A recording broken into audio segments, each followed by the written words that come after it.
49வது ஸ்லோகம். மாதே வ்யதா மாச்ச விமூடபாவக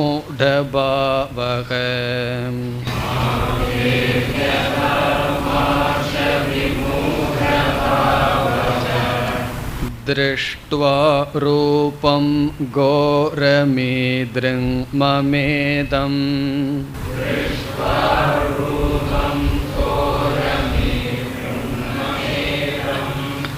व्यपेतभिप्रीतमनाः पुनस्त्वम्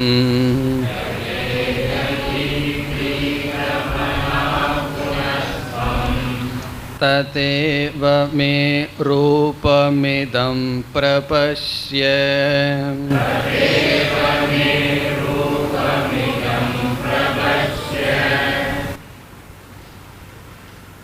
அர்ஜுனன் பகவானிடம்,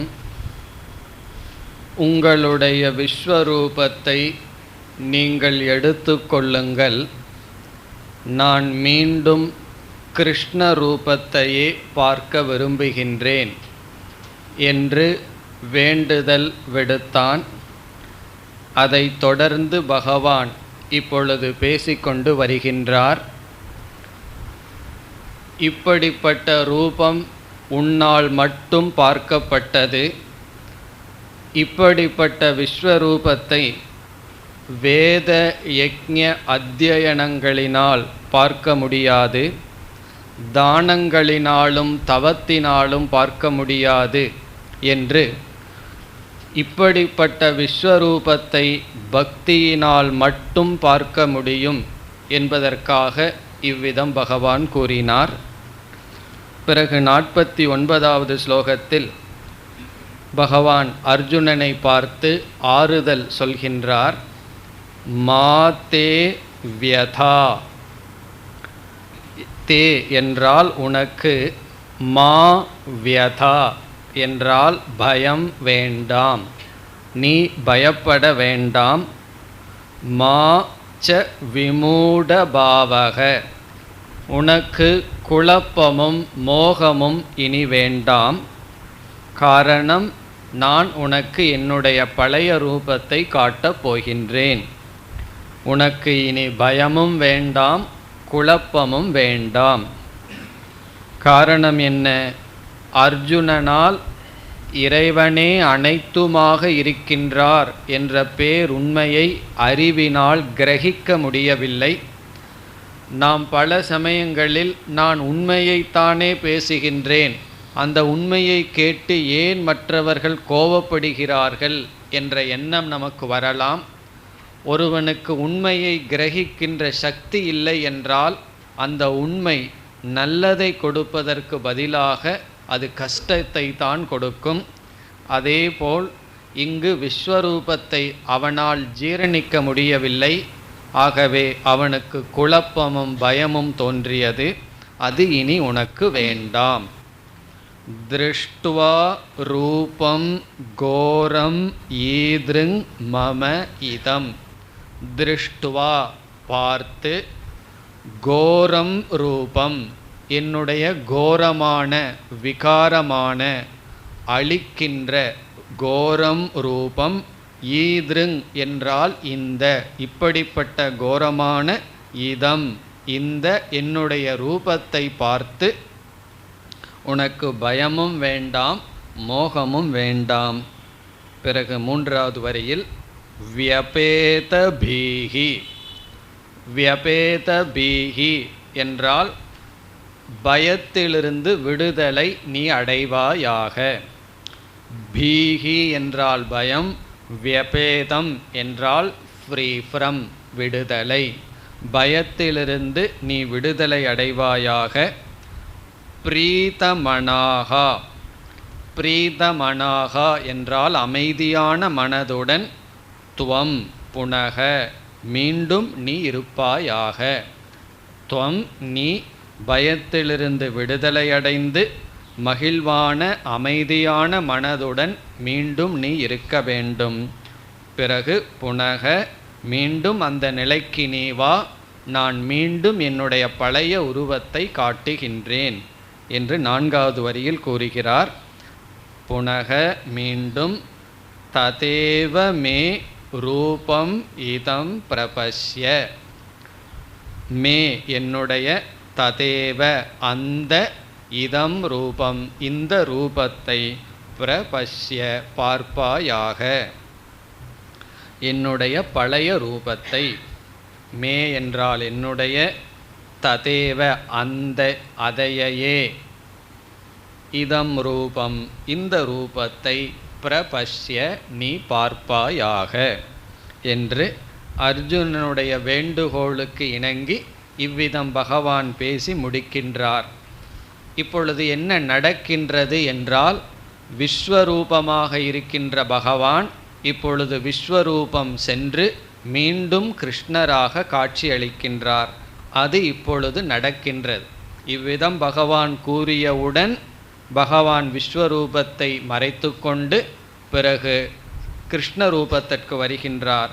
இந்த சம்பவம் நடக்கின்றது என்று சஞ்சயன் திருதராஷ்டிரனுக்கு இப்பொழுது கூறுகின்றான். காரணம் என்ன? சஞ்சயன் திருதராஷ்டிரனுக்கு கூறிக்கொண்டு வருவது நாம் கேட்டுக்கொண்டிருப்பது. இப்பொழுது என்ன நடக்கின்றது என்பதை சஞ்சயன் கூறுகின்றான். அடுத்த ஸ்லோகத்தில் சஞ்சய உவாச்ச இத்யர்ஜுனம் வாசுதேவஸ்ததோக்த்வா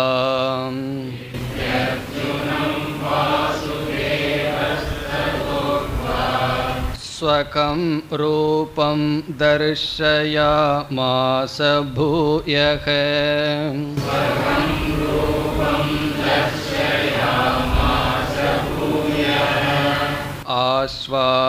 ஆஸ்வாசயாமாஸ ச பீதமேனம்.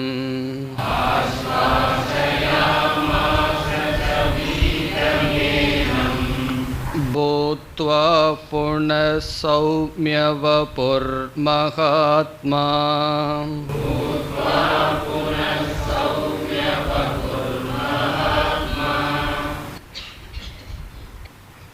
இப்பொழுது என்ன நடந்தது என்று சஞ்சயன் கூறுகின்றான்.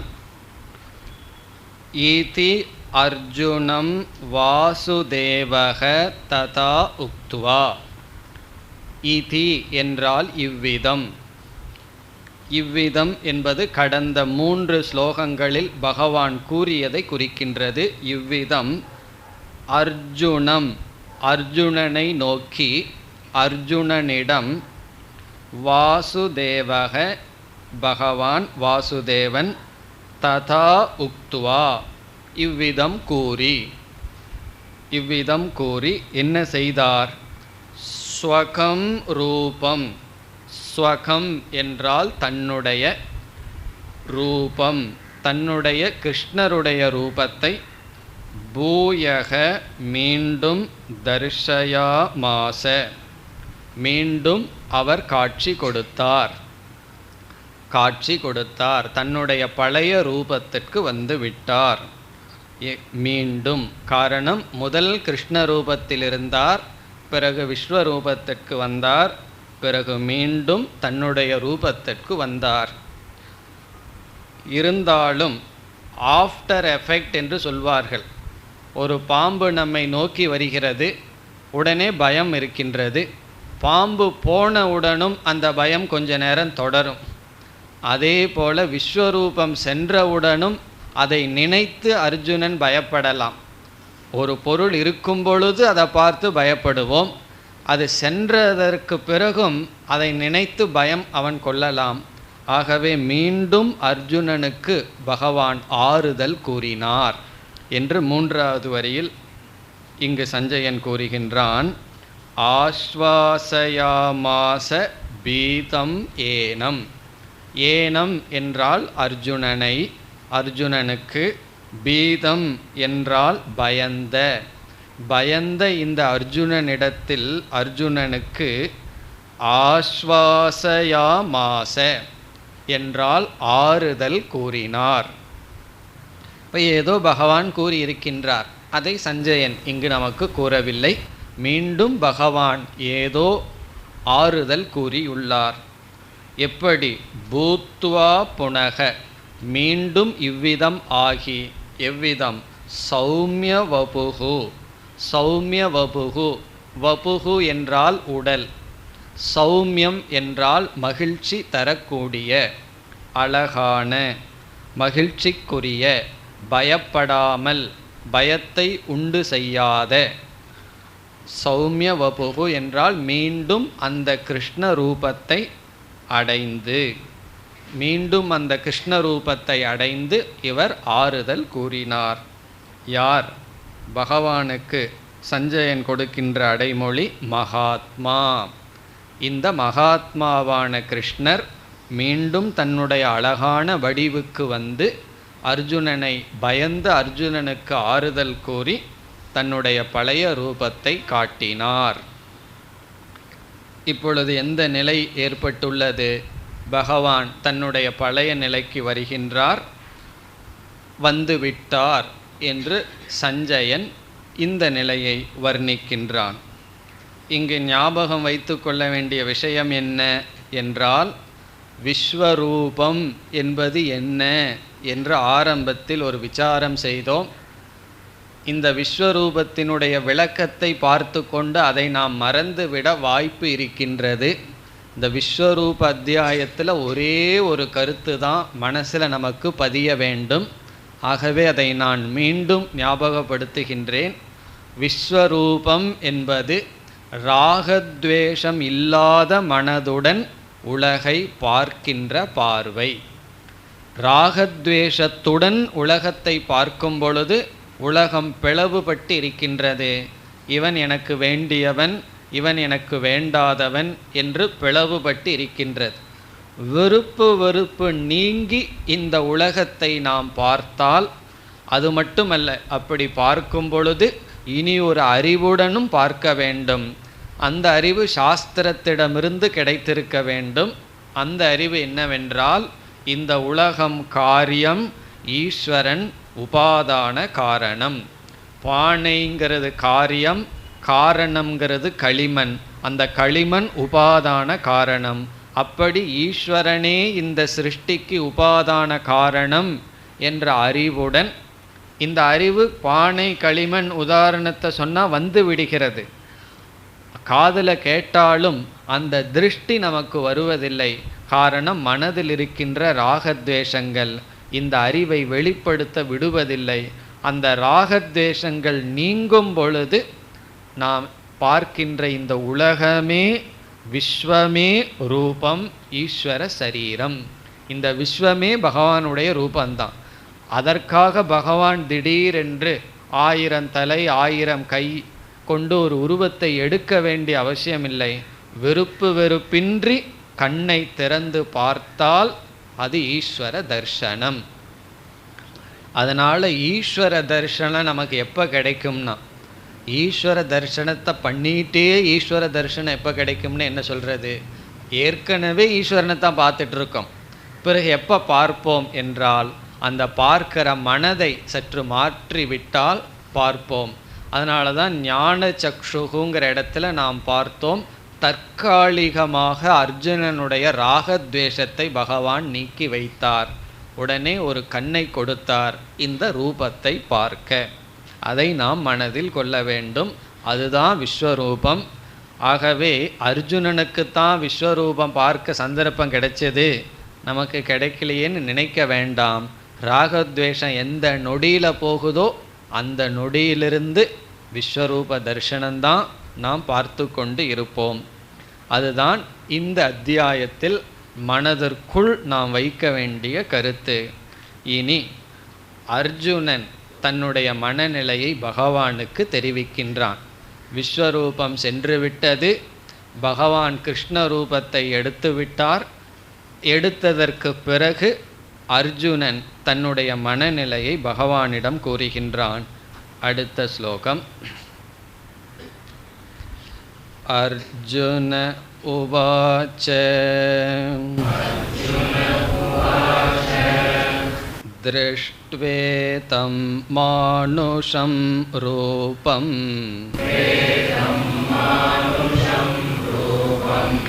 तव सौम्यं जनार्दन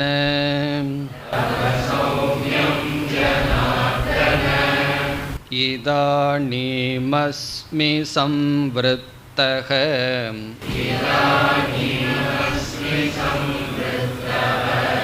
सचेताः प्रकृतिं गतः।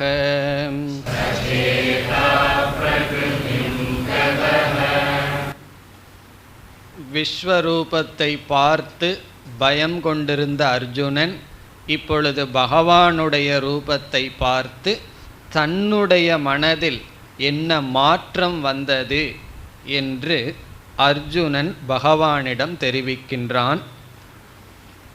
திருஷ்டுவா இதம், திருஷ்டுவா பார்த்து, இதம் என்றால் இந்த, மானுஷம் ரூபம், மானுஷம் என்றால் மனிதனுடைய, மனுஷ்ய சம்பந்தி, மானுஷம் மனிதனுடைய, ரூபம் என்றால் மனித ரூபம், மனித சரீரம். யாருடையது? தவ, உங்களுடைய, உங்களுடைய மனித சரீரத்தை பார்த்து. இதற்கு முன்னாடி விஸ்வரூபமாக இருந்தது, இப்பொழுது மானுஷம் ரூபம், மனிதனுடைய உங்களுடைய சரீரத்தை நான் பார்த்து. அந்த சரீரம் எப்படி இருந்ததாம்? சௌமியம். சௌமியம் என்றால் மனதிற்கு குளிர்ச்சியாக, மகிழ்ச்சியை கொடுப்பதாக.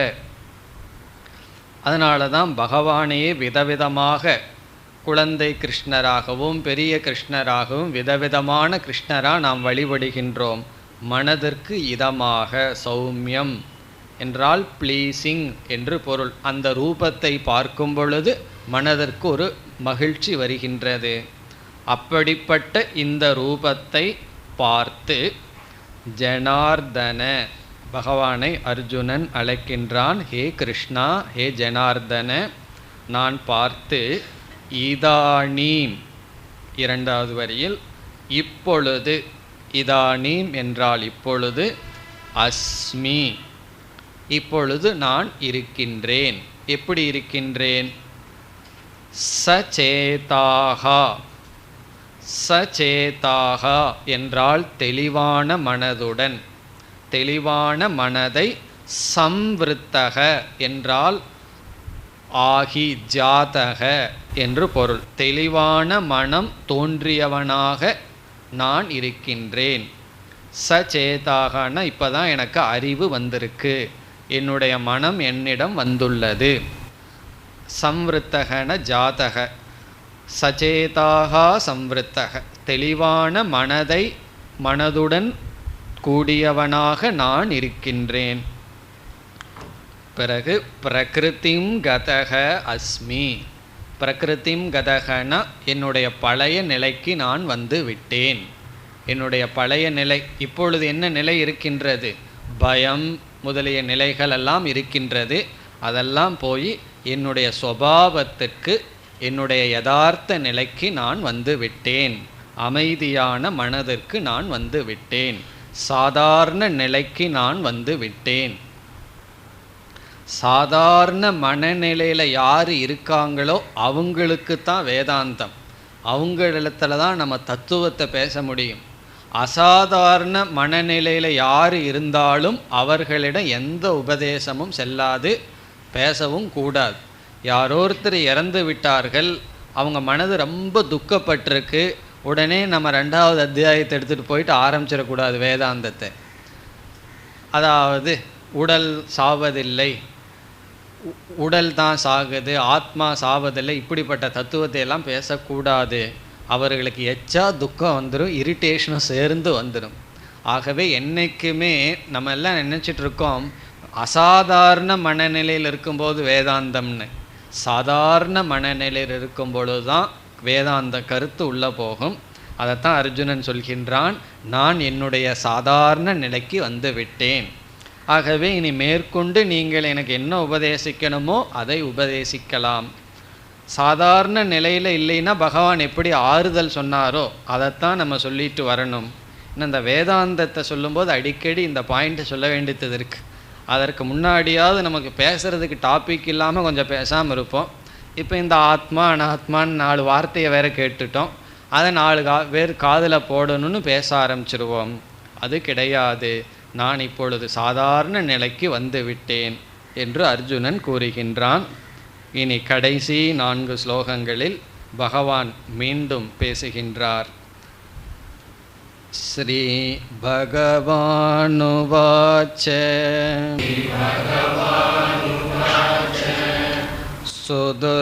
சுதுர்தர்ஷமிதம் ரூபம்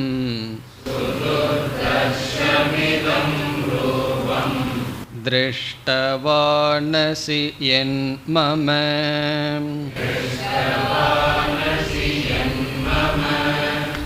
தேவா அப்யஸ்ய ரூபஸ்ய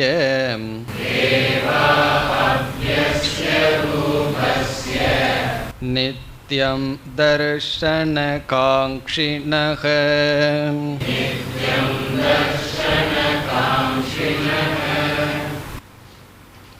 இந்த ஸ்லோகத்தில் விஸ்வரூபத்தின் மகிமையை பகவான் கூறுகின்றார். விஸ்வரூப மகிமா, விஸ்வரூபத்தின் பெருமை, தன்னுடைய பெருமை அல்லது விஸ்வரூபத்தின் பெருமையை பகவான் கூறுகின்றார். விஸ்வரூபம் என்றால் சர்வாத்ம பாவம், எல்லாம் ஒன்றுதான் என்கின்ற பாவம். ஒரு சிறு தேவதையை வழிபடுவதையெல்லாம் விட்டுட்டு அனைத்தும் ஈஸ்வரன் என்கின்ற பாவம். மதமே அல்லது ஈஸ்வரன்கிற கருத்தே பேத புத்தியை நீக்கி ஒற்றுமையை வளர்க்கிறதுக்காக வந்திருக்கு. ஆனால் நம்ம என்ன பார்த்துட்ருக்கோம், அந்த மதமே பேத புத்தியை உருவாக்கி உன் கடவுள் வேறு என் கடவுள் வேறுங்கிறதெல்லாம் உருவாக்கி கொண்டிருக்கின்றது. இந்த விஸ்வரூபங்கிறது எல்லாம் ஒன்றுதான், எல்லாமே ஈஸ்வர சுரூபம் என்கின்ற அறிவு. இப்படிப்பட்ட அறிவுடன் பார்க்கின்ற இந்த உலகம்தான் விஸ்வரூப தர்சனம். அதன் பெருமையை பகவான் கூறுகின்றார். சுதுர்தர்ஷம் இதம் ரூபம். சுதுர்தர்ஷம், துர்தர்ஷம் என்றால் பார்ப்பதற்கு கடினம். தர்ஷம் பார்ப்பது, துர்தர்ஷம் என்றால் சுலபமாக பார்க்க முடியாது. சுதுர்தர்ஷம்னா மிக மிக கடினம். சு அப்படிங்கிறது அந்த துர்ங்கிறத பலப்படுத்துகிறது, மிக மிக கடினம். இதம் ரூபம், இப்படி இந்த உலகத்தை பார்த்தல் அல்லது என்னுடைய விஸ்வரூபத்தை பார்ப்பது அது அவ்வளவு சுலபம் அல்ல. காரணம் என்னன்னா, விஸ்வரூபத்தில் குறையில்லை, அதை பார்க்கிற நம்மிடத்துல தான் குறை இருக்கின்றது. அதனால தான் எதில் நம்ம ஒற்றுமையாகணுமோ அதிலேயே பேதமாகி கொண்டு இருக்கின்றது. சுதுர்தர்ஷம் இதம் ரூபம். பிறகு பகவான் சொல்கிறார், திருஷ்டவானசி, இருந்தாலும் நீ பார்த்துள்ளாய். திருஷ்டவான், நீ பார்த்தாய். அசி துவம் திருஷ்டவான். எது மம ரூபம், எது என்னுடைய, எதுனா எந்த, மம என்னுடைய ரூபம் இருக்கின்றதோ இது மிக மிக கடினம். இருந்த போதிலும் இந்த ரூபத்தை நீ பார்த்துள்ளாய். பிறகு 2வது வரியில் சொல்றார், தேவாகா அபி, தேவர்களும் கூட. விதவிதமான தேவர்கள் இருக்கிறார்கள், எத்தனையோ தேவர்கள் இருக்கிறார்கள்னு சாஸ்திரம் கூறுகிறது. அந்த தேவர்களெல்லாம் அபி அஸ்ய ரூபஸ்ய, இந்த ரூபத்தை நித்தியம் எப்பொழுதும் தர்ஷன காங்க்ஷினக, பார்க்க விரும்புவர்களாக இருக்கிறார்கள். காங்க்ஷினக என்றால் விருப்பமுடையவர்களாக, தர்ஷனம் பார்ப்பதற்கு. தேவர்களெல்லாம் கூட இந்த ரூபத்தை பார்க்க எப்பொழுதும் ஆசை கொண்டு இருக்கிறார்கள். இதிலிருந்து என்ன தெரியுது, அவர்களும் இந்த ரூபத்தை பார்ப்பதில்லை, தேவர்களும் கூட இந்த ரூபத்தை அவ்வளவு சுலபமாக பார்க்க முடிவதில்லை. தேவர்கள் என்பவர்களும் நம்மை போல ஒரு ஜீவர்கள், அதிக புண்ணியம் செய்த ஜீவர்கள். பிறகு எதற்கு நாம் தேவர்களை வழிபட வேண்டும் என்றால், பூலோகத்திலேயே ஒருவர் அரசியலிருந்து ஒரு பவர் அவருக்கு இருக்குன்னு வச்சுக்கோமே, எல்லாம் என்ன செய்கிறார்கள்? அவரை வழிபடுகிறார்கள். அவருக்கு என்னென்ன செய்யணுமோ ஷோடச உபச்சாரமாக அவருக்கு நடக்கிறது. காரணம் என்ன? அவரிடமிருந்து காரியம் ஆகணும்னு. அப்போது இந்த இயற்கையில் ஏதாவது ஒரு பவர் ஒருவரிடம் இருந்தால் அவருக்கு நம்ம வழிபாடு செய்கிறது போல, தேவர்கள் நம்மை விட அதிகமான சக்தியை உடைய ஒரு ஜீவர்கள். அதனால் அவர்களை நாம் வழிபடுகின்றோம். அவர்கள் நமக்கு தடை செய்யலாம் அல்லது நமக்கு உதவி செய்யலாம். ஆனால் அவர்களும் அஞ்ஞானிகள்தான். அவர்களுக்கு ஞானம் இருந்தால் அந்த தேவன் அவனுடைய பிராரப்தம் எவ்வளவு காலம் இருக்குமோ அவ்வளவு காலம் தேவனாக இருந்து முக்தனாக இருந்துட்டு போயிடுவான். இல்லை அப்படின்னா இனி ஒரு தேவனை பார்த்து பொறாமப்பட்டுட்டு இருப்பான். அவர்களும் சம்சாரிகள் தான். அப்படிப்பட்ட தேவர்களும் கூட இந்த சர்வாத்ம பாவத்திற்கு காத்து கொண்டிருக்கிறார்கள். நீ அப்படிப்பட்ட ரூபத்தை பார்த்துள்ளாய் என்று விஸ்வரூபத்தின் பெருமையை பகவான் இங்கு கூறி, பிறகு அடுத்த ஸ்லோகத்தில் மீண்டும் விஸ்வரூபத்தை வேறு எதனாலும் பார்க்க முடியாது, பக்தியால் மட்டும் பார்க்க முடியும் என்று கூறுவதற்காக வேறு எதனாலும் இதை பார்க்க முடியாது என்று கூறுகின்றார். 53வது ஸ்லோகத்தில், நாகம் வேதைர்ந தபசாம்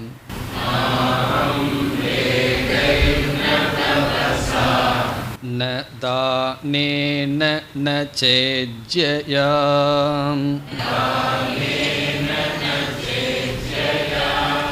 சக்ய ஏவம் விதோ த்ரஷ்டும்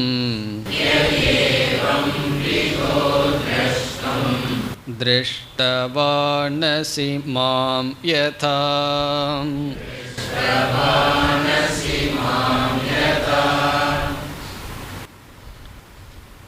மீண்டும் இங்கு பகவான் வேறு மற்ற சாதனைகளினால் இந்த விஸ்வரூபத்தை பார்க்க முடியாது என்று சொல்கின்றார். ஏற்கனவே இந்த கருத்தை பகவான் கூறினார். அந்த இடத்தில் நாம் என்ன பார்த்தோம்? இந்த சாதனைகளையெல்லாம் செய்யக்கூடாது என்று பகவான் கூறவில்லை.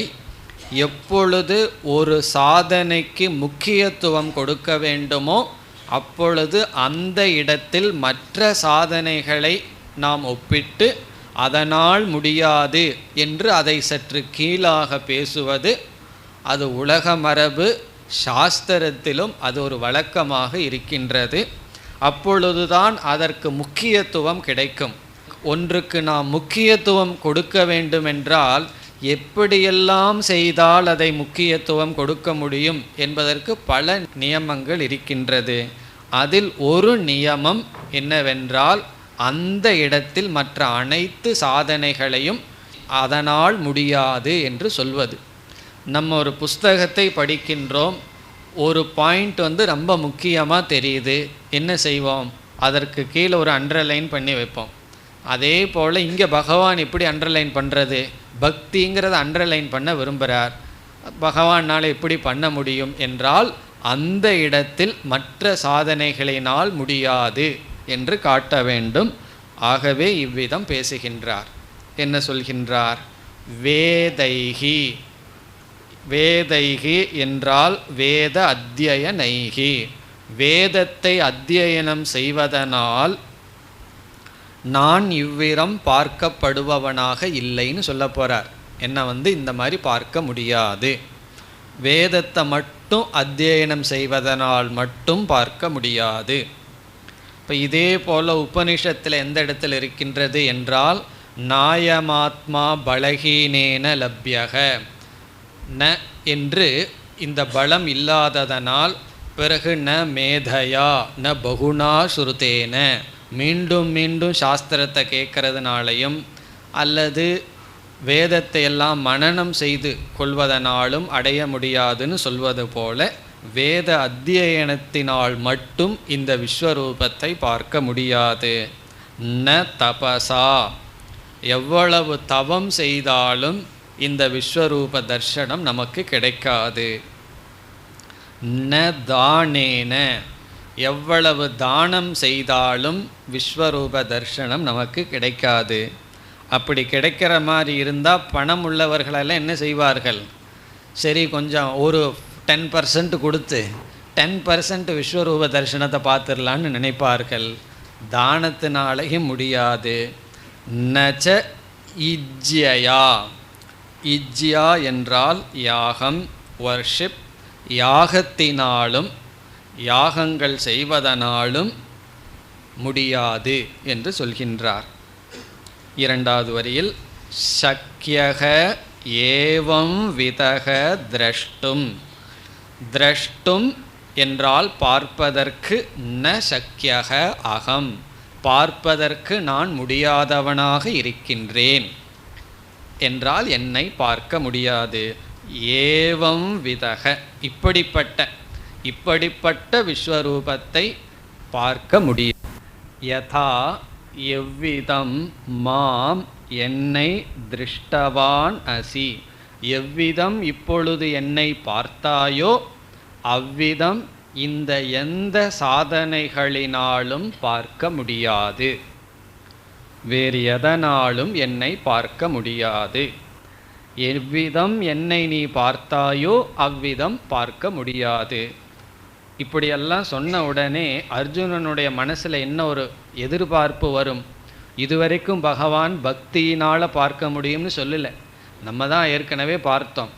பகவான் இதனால் பார்க்க முடியாது, அதனால் பார்க்க முடியாதுன்னு சொன்ன உடனே அர்ஜுனன் அப்போ ஏதோ ஒரு மார்க்கம் இருக்குது, அதனால தான் பார்க்க முடியும், அது என்ன என்ற ஒரு உற்சாகத்துடன் எதிர்பார்த்து கொண்டு இருப்பான். எப்பொழுதும் அப்போ தான் நம்ம கொடுக்கணும். குழந்தைக்கு நல்லா பசி எடுக்க வச்சு வாயை திறந்ததுக்கப்புறம் சாப்பாடு கொடுத்தா என்ன ஆகும்? உள்ளே போகும். அதற்கு முன்னாடியே ஒரு 10 சாக்லேட்டை கொடுத்துட்டு அது போய் வாயில் திணிச்சாலும் அது உள்ளே போகாது. அப்படி இப்போ அர்ஜுனனுக்கு பசியோடு இருக்குது. அது என்னதான் அந்த சாதனை, அதை கொண்டு விஸ்வரூபத்தை பார்க்க அப்படி அவன் எதிர்பார்த்து இருக்கும் பொழுது இனி அடுத்த ஸ்லோகத்தில் பகவான் சொல்கிறார், பக்தியினால் மட்டும்தான் இந்த விஸ்வரூபத்தை பார்க்க முடியும். 54வது ஸ்லோகத்தில் பகவான் பக்தியினால் விஸ்வரூப தர்சனம் அதை கூறுகின்றார். பக்தியா த்வனன்யயா சக்யஹ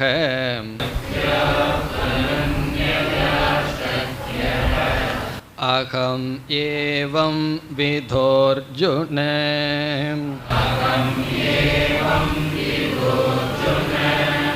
ஞாதும் த்ரஷ்டும் ச தத்வேன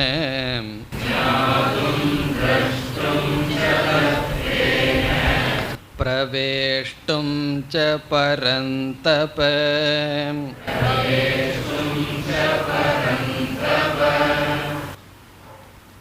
எந்த சாதனையினால் பகவானுடைய விஸ்வரூபத்தை பார்க்க முடியும்? பக்தியா. முதல் சொல் பக்தியா சக்யக, பக்தியினால் முடியும். சக்யக என்றால் பாசிபிள், முடியும். பக்தியினால் முடியும். அகம் ஏவம் விதக, இப்படிப்பட்ட என்னை, ஏவம் விதகன இப்படிப்பட்ட நான் அறியப்படுவதற்கு, அறியப்பட முடியும் பக்தியினால். ஹே அர்ஜுன, ஹே அர்ஜுனா, அகம் அகம் சக்யக ஏவம் விதக, இப்படிப்பட்ட நான் பக்தியினால் தான் பார்க்கப்பட முடியும். பிறகு இந்த பக்திக்கு பகவான் ஒரு அடைமொழி கொடுக்கின்றார். எப்படிப்பட்ட பக்தி, எப்படிப்பட்ட பக்தியினால் பார்க்க முடியும்? காரணம், எல்லோரிடமும் கொஞ்சமாவது பக்தி இருக்கு. பக்தி இல்லாதவர்கள் யாருமே கிடையாது. சகுனி இடத்துலையும் கூட பக்தி இருந்திருக்கு. அது பகவான் சொல்கிறார், சகுனி என் மீது வச்சிருக்கிற பாவம் சத்ரு பாவம். பக்தின்னு என்ன? பகவானை மனசில் நினைக்கிறது. யாரெல்லாம் பகவானை மனசில் நினைக்கிறார்களோ அவர்களெல்லாம் பக்தர்கள். ஒருவர் சொல்கிறார் பகவான் இல்லை, கடவுளை நம்பாதேன்னு ஒருவர் சொல்கிறார்.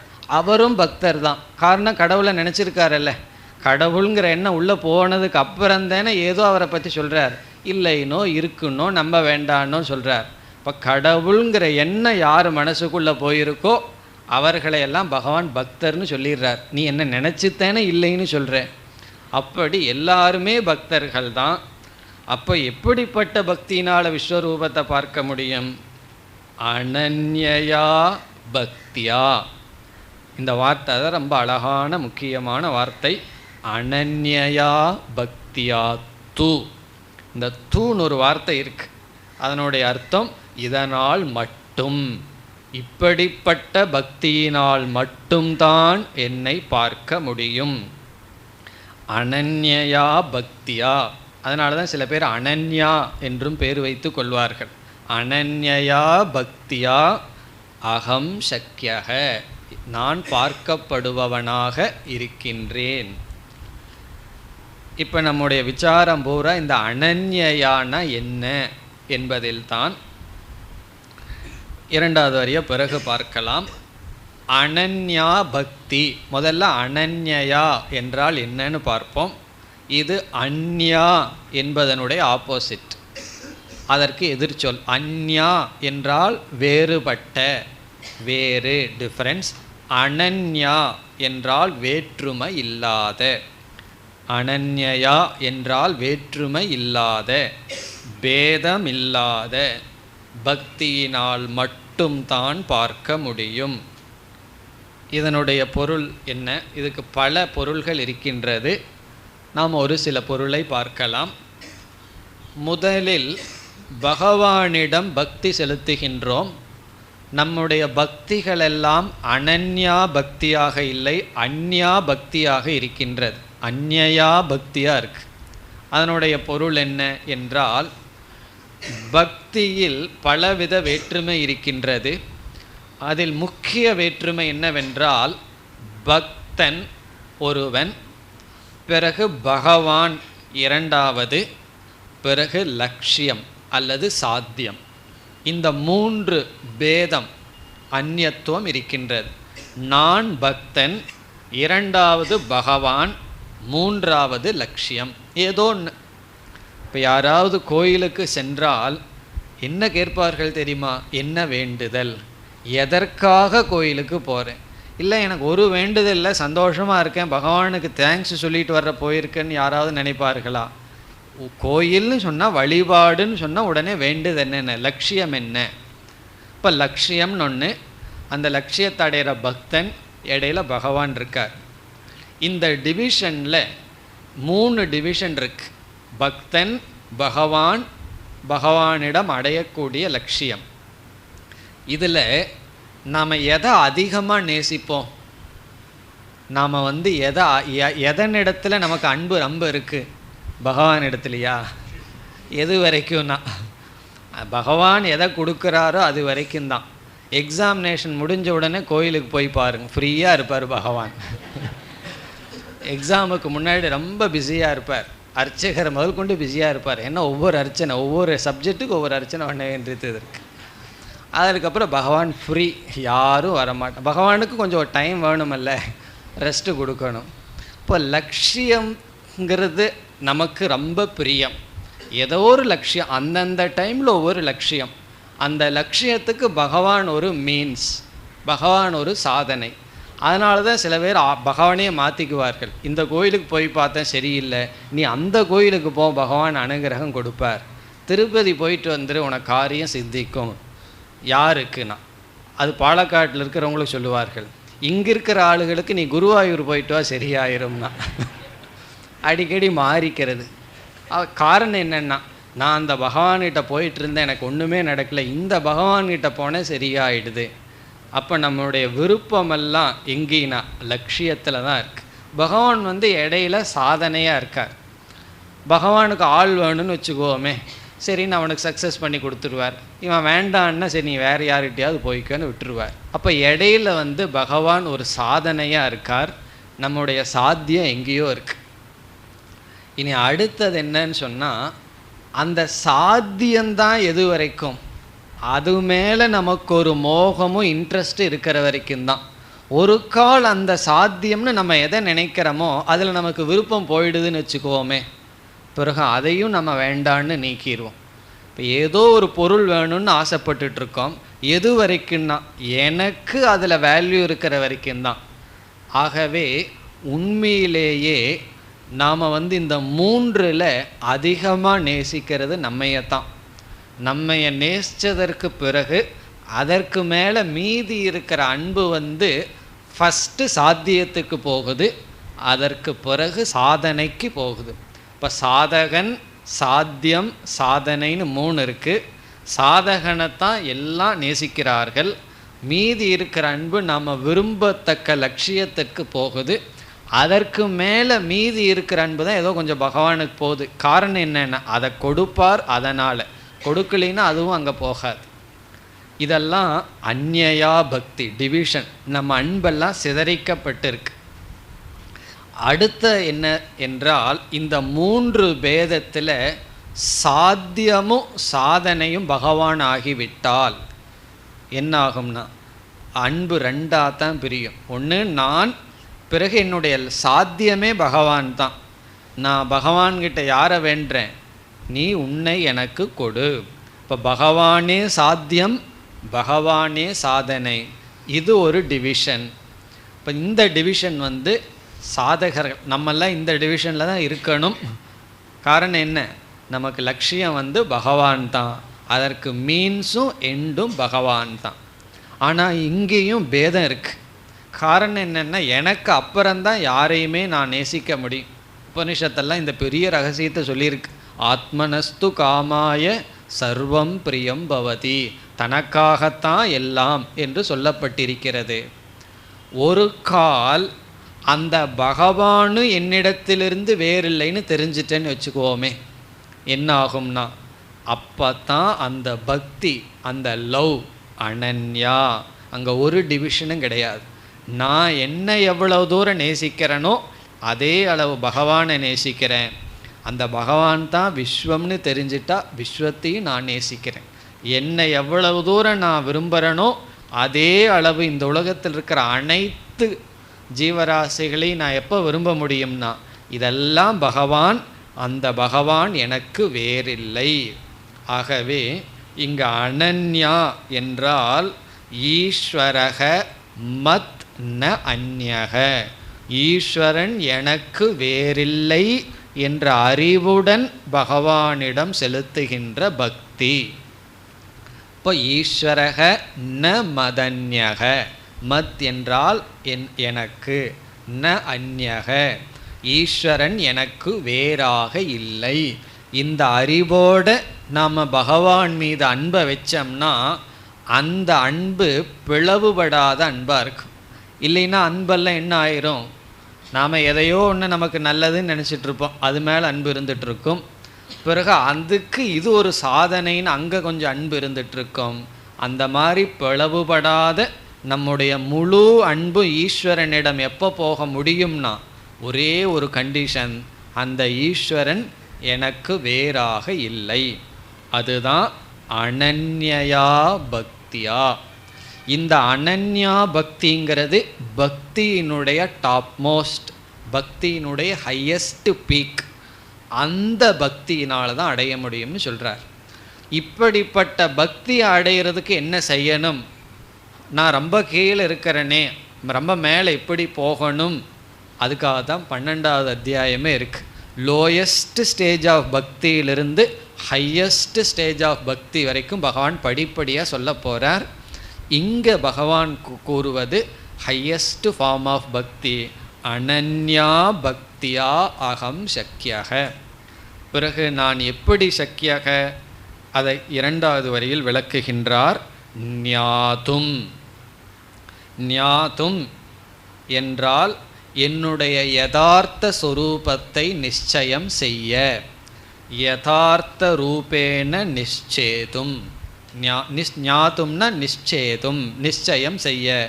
என்னுடைய யதார்த்த சுரூபம், ஈஸ்வரன்னா யார் என்று நிச்சயம் செய்ய அப்பொழுதுதான் முடியும்.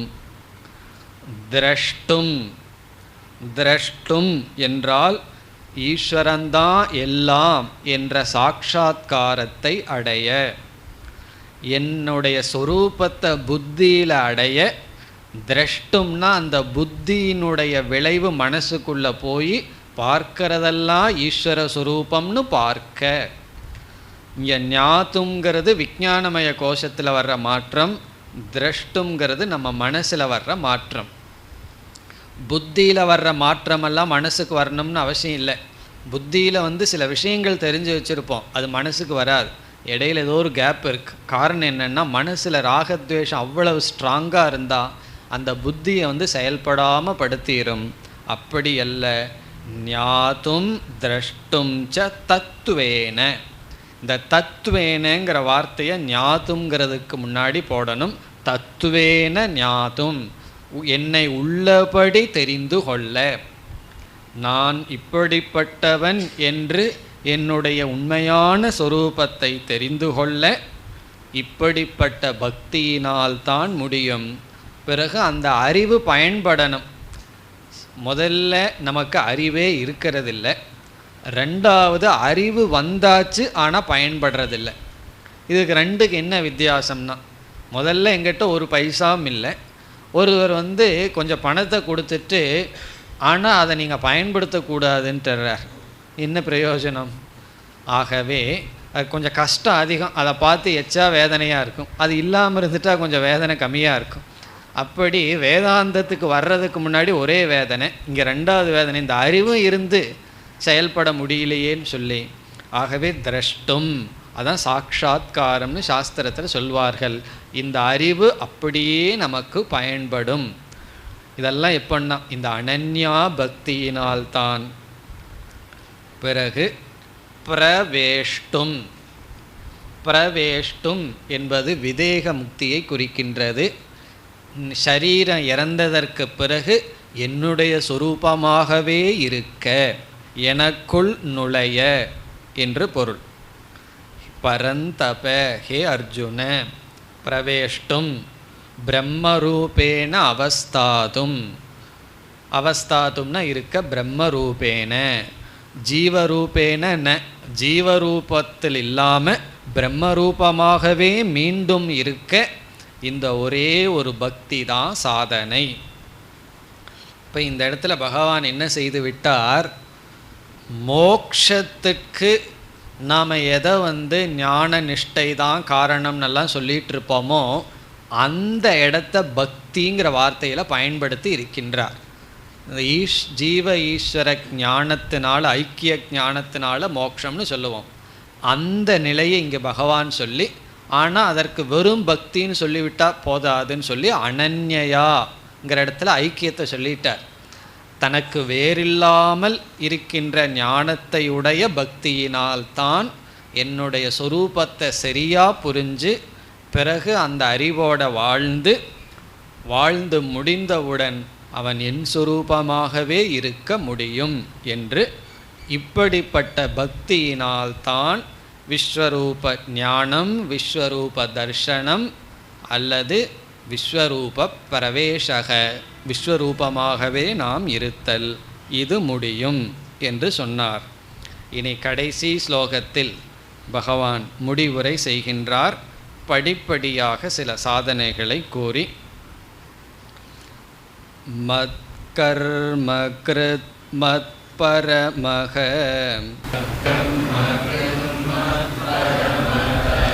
மத்பக்த சங்கவர்ஜிதஹ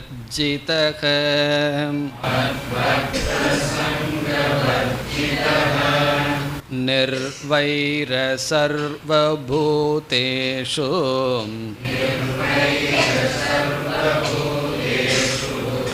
யஸ்ஸ மாமேதி பாண்டவ.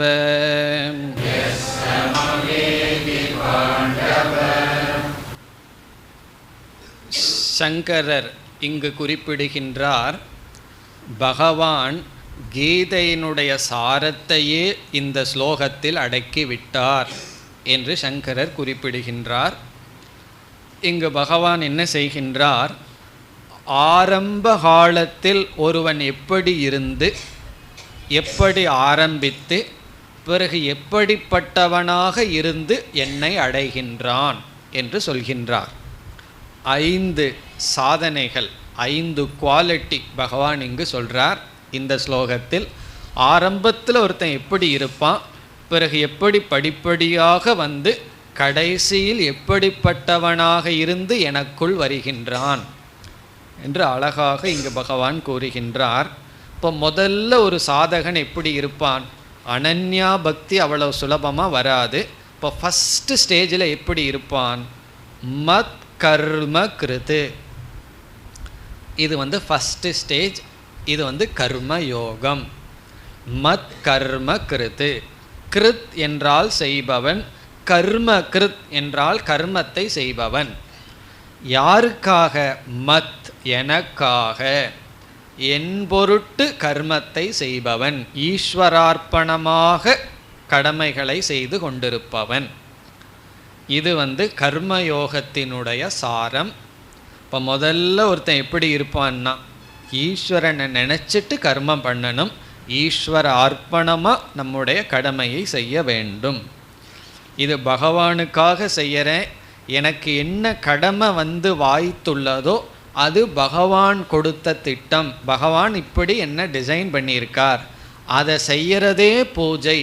அது சமையல் பண்ணுறதா இருந்தாலும் சரி, வீட்டை சுத்தம் பண்ணுறதா இருந்தாலும் சரி, தெருவை சுத்தம் பண்ணுறதா இருந்தாலும் சரி, இந்த டியூட்டி எனக்கு என்னுடைய சாய்ஸ் இல்லாமல் வந்திருக்கு. நான் தேர்ந்தெடுக்கலை இப்படி ஒரு சூழ்நிலையில் இந்த செயலை செய்யணும்னு.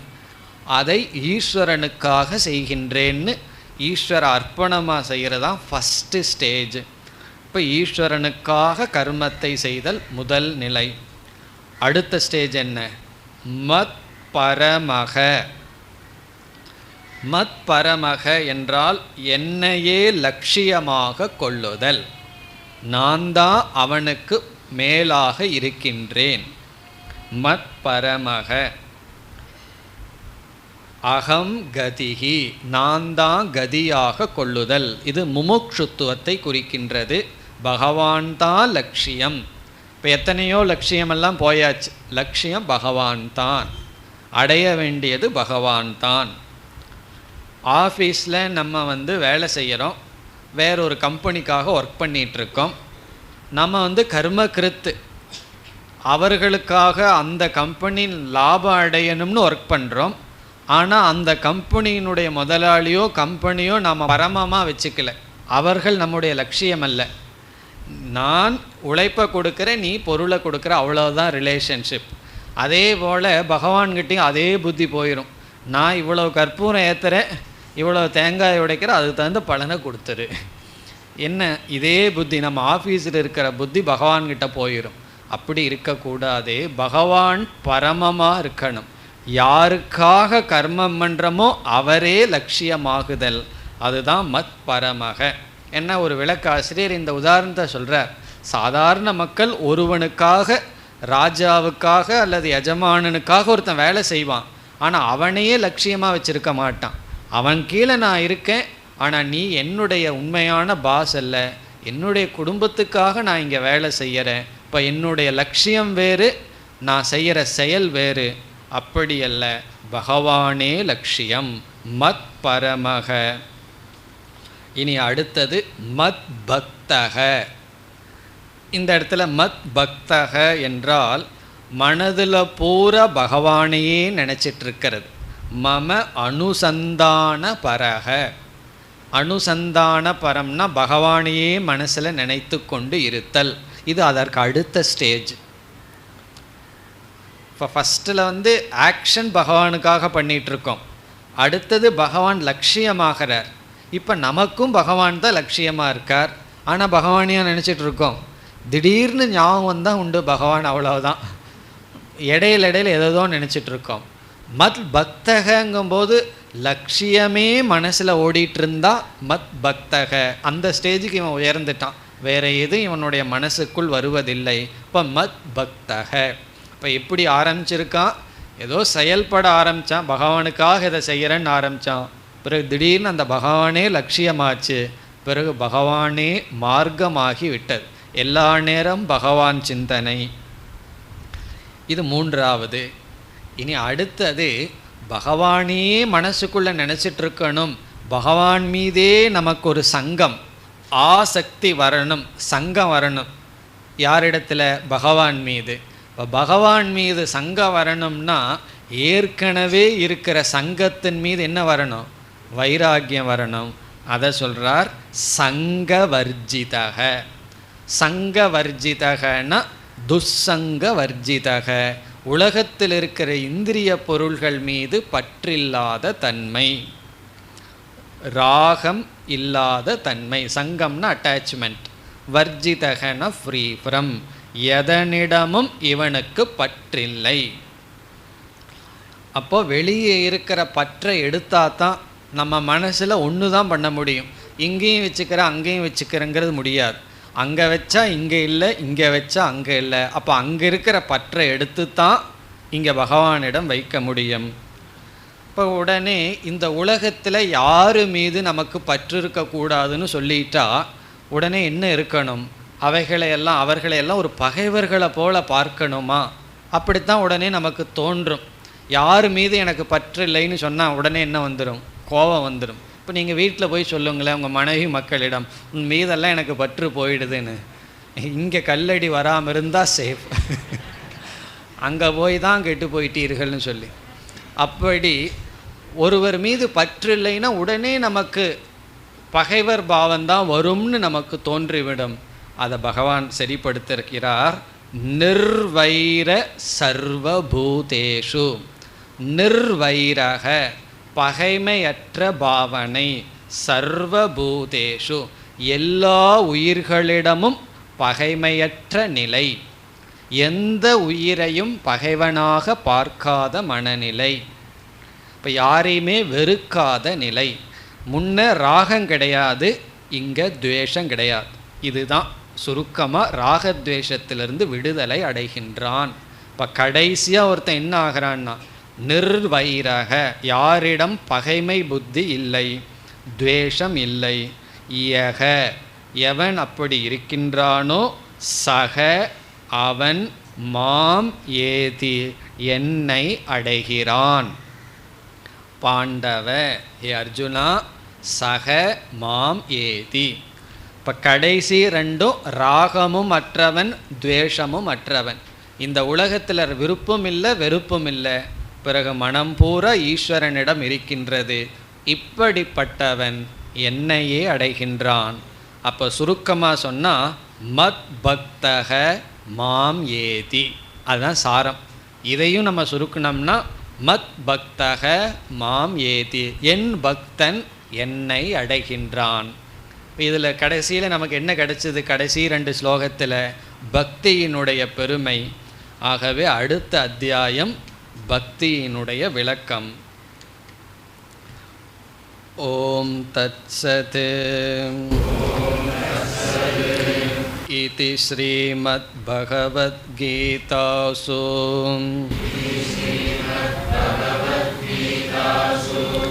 உபனிஷத்சு பிரம்ம வித்யாயாம் யோகசாஸ்திரே ஸ்ரீகிருஷ்ணார்ஜுன சம்வாதே விஸ்வரூபதர்ஷன யோகோ நாம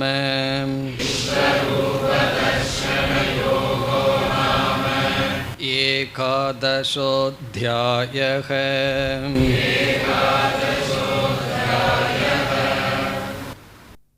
ஓம் பூர்ணமதః பூர்ணமிதம் பூர்ணாத் பூர்ணமுதச்யதே பூர்ணஸ்ய பூர்ணமாதாய பூர்ணமேவாவசிஷ்யதே.